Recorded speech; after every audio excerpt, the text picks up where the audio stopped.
Ooh, close. Three wide into turn 4. That moves Kyle Busch all the way up the racetrack. He has to catch it before he gets to the wall. And Hornaday catches the wall. Caution's out, caution's out. Caution is going to come out. Both drivers trying to get by. Looked like the 17 of Timothy Peters. They slid up the racetrack, and now Kyle Busch not happy at all. It's all good, dude. And Kyle Busch is going to turn on 33 into the wall. Our championship contender, Hornaday, in the wall. Well, Kyle Busch should be parked for this race and maybe the rest of the season for that. Holy cow, I can't believe he did Championship that. contender, Ron Hornaday, hard into the wall. Kyle Busch sends him in. Got one in the wall up here. Martin Truex Jr. caution flag is out. Yellow's out. And that changes everything. Hit the big reset button on it all. We're not done yet. Martin Truex Jr. and then Kyle Busch involved in this one, and that's rather interesting appearing. Looks like he dumped Martin Truex. They may have had some contact earlier and later. What that's all about. Well, certainly bizarre circumstances with Kyle Busch and Martin Truex Jr. there. And I agree with your statement, altering the outcome of this race. Still trying to figure out what happened between Kyle Busch and Martin Truex Jr. to set that incident off that brought out the caution flag. Hell was that for? He just dumped you, man. I don't know. And as I suspected there might be, there's Martin Truex Jr. around the 18 of Kyle Busch. Yeah, Kyle Busch's car is down here in the garage, and Martin Truex Jr. came into his window net. They were having a fairly heated conversation. No blows were thrown.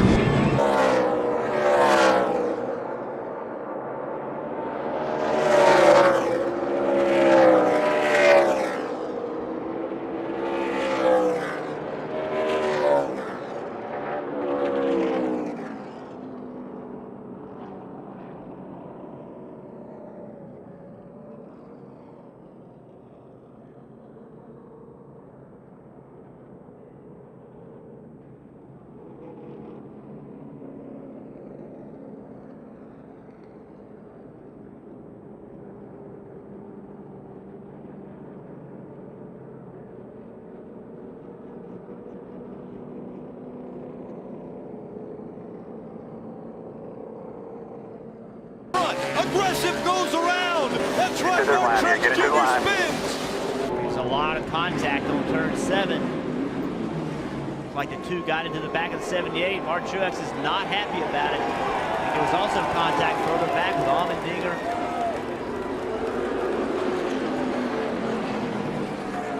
Hamlin grabs his first road course win of his career. And it's still not settled between the 78 and 2. Hand going out the window for Brad.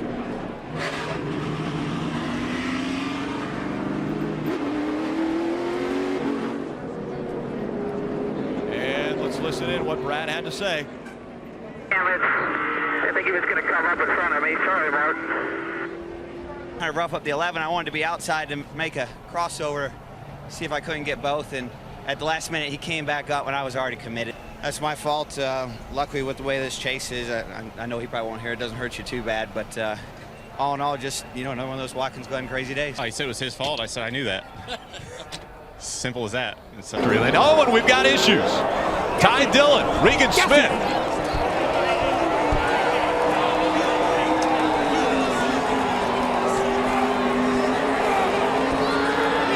We saw Ty Dillon get into Regan Smith on a restart.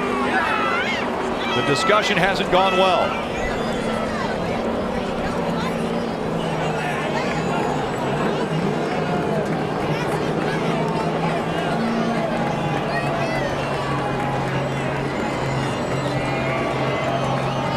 Well, a lot of emotion.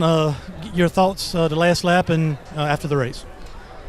I don't know. We had a really fast truck. Just got taken out. He hit me going into the second to last corner. Then he hit me again. So I don't know what else to do. But that's how it is, I guess. I caught the 0-0 there, and We didn't wreck him for the win. Rubin's racing, but if I would have been in the same spot, he would have done the same thing to me to get a win. Now, I know Cole Custer was a little displeased with you there at the end. Do you plan on having a conversation with him after this?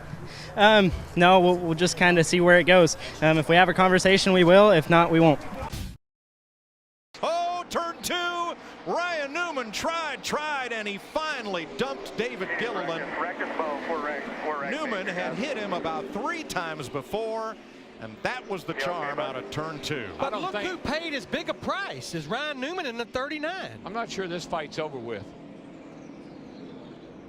This went on for 3 straight laps. Newman trying to get by with the bumper. And Gilliland ended up. What's the guy coming out of this 38 car? I think he might be a little ticked. Would not be the least bit surprised. He's trying to get out of his car. I know that. Well, I know who I would be ticked at if I was in that 39 crew, and he's getting out of the race car, and he's going to go over and confront Mr. Newman.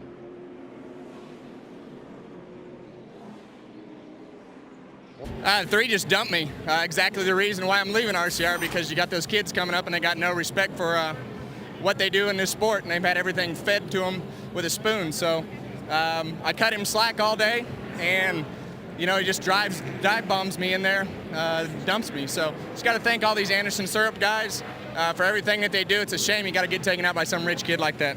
It was just hard racing there, and we definitely had a faster car, and he was kind of hogging the bottom. And I just kept diving to the inside, and as you can see there, I was low, and he kept chopping down. So you know, it's getting down to the end of the race, and I gave him a tap, and he got sideways. Then he hit the brakes to try and brake check me in the middle of the corner, and the 88 hit me and just finished him off. So I can't believe that kind of happened. You know, that stunk, the wreck part, but to tear a truck up after the race and totally take us out of the race, and then not to stick around after the race to walk off. Not even want to say anything to me. I'm sure he's tweeting something now about it. So can't even face me after it. I'm pretty disappointed in the things that just went down. I used to look up to that guy, but. Typical Martinsville stuff, you know, it's lap 50 and everybody's got to give and take on the racetrack and on pit road, and you know, the 5 car was pitted in the stall in front of me, and he was at, you know, whatever struggles he had earlier in the race, he had to come in, and I saw him checking up, and I started to check up, and I just barely got in the back of him, and then Kurt just accelerated and drove through us. Absolutely drove through us. I tell you, man, I'm about tired of his recklessness. Here we go. You think these 2 guys are looking for each other, or is that one guy looking for that other one? Or Darrell, race drivers have longer memory than elephants. I don't know. You look out the nose of that thing, you don't have one. Do you remember who did it? Well, that's true. I saw a hand coming out the left side window of that 2 car as well. Yeah. You want by me? You may have to work a little bit. This is going to get ugly here. Here we go. And Brad jams on the brakes. Everybody stacks up. Now they're side by side, and it's on, heading for turn 3, and it's off again. And here's Almirola up here. And then Brian Scott's coming up the hill, up the hill, up the hill. The 43 is going, and then it's hard to tell if the 43 got loose and had to get out of the gas a little bit.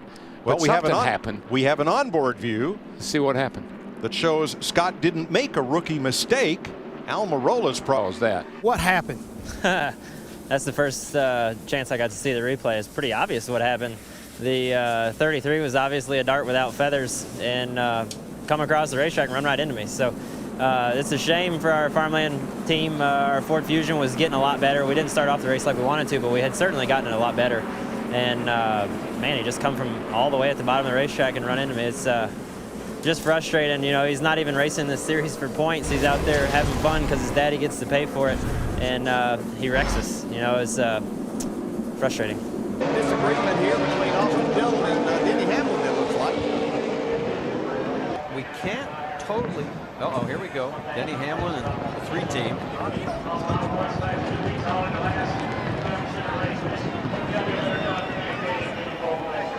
That is Danny Stockman there in the glasses.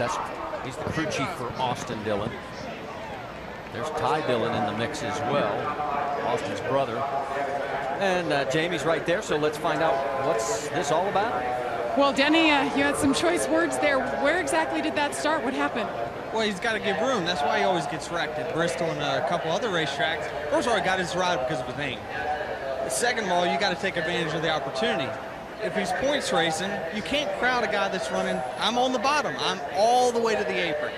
So I'm doing everything I can. Then after the checkered flag, he wants to run into me.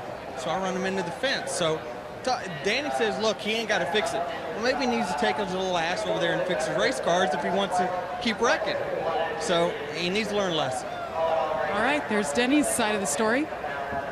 Marty? And very out. So he can, and especially, oh, look out! More than that. Yellow's out. I think Brad's going to be happy about that Wall one. just past start finish here.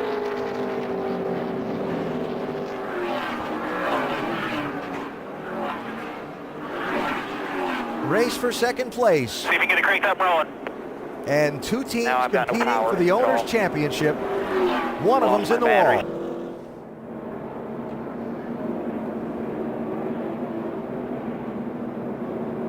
He basically just dumped him. Certainly could have been avoided, no doubt about that.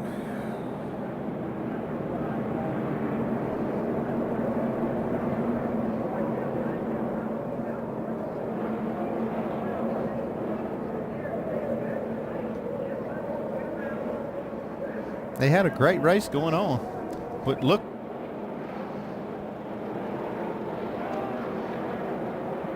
Wow. Pretty hard lick, but square on the back of the car. That is Brad walking directly toward Kyle Busch's pit. Guys, use your heads. Don't be silly. We don't drive the car. We just work on it. Be smart.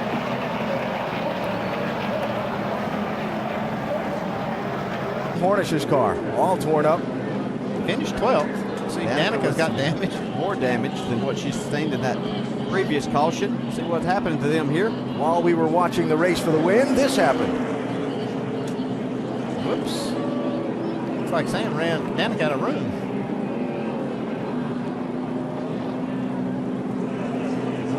Like that. I didn't think much of that. And Kenseth cleared by Logano. Maybe no. Kenseth takes him out. Logano into the wall. Caution comes out and the crowd roars.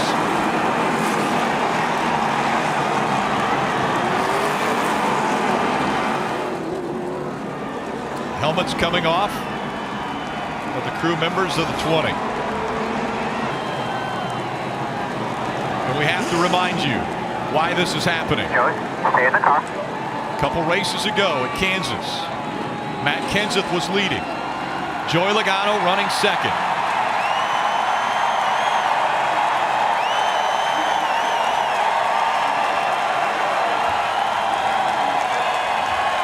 You can tell how the fans feel about it.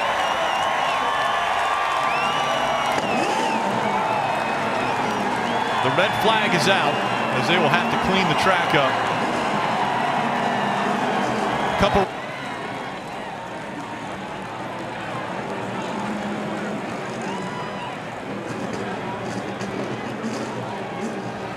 Matt Kenseth already not having the day that he wanted to have.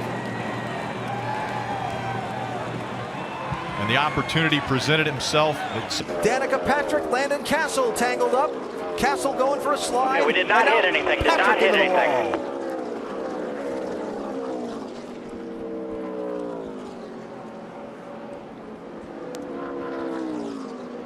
It looked like Danica had a chance of not hitting anything, but just back up on the track. Well, rule number one of stock car racing is learn how to wreck someone without wrecking yourself. And I saw that. It kind of looked like Castle went into turn one ahead of Patrick, and maybe she thought she could make a move underneath him, and things didn't go like she wanted it to. Or maybe there's more to it. This is off turn 4.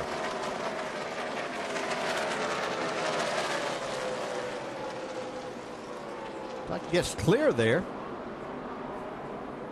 And she gets in on the bumper, but just doesn't get off of him.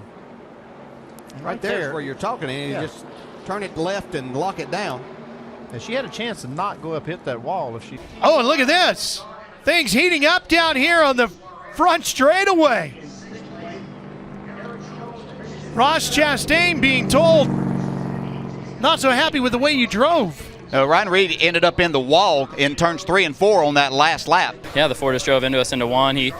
Afterwards, he just said it was a green, white checkered, which I'm not sure what that means because I've done a lot of green, white checkers, and it doesn't mean it's just a free for all and you go down there and dump somebody. Tony Stewart getting up and against Kurt Busch.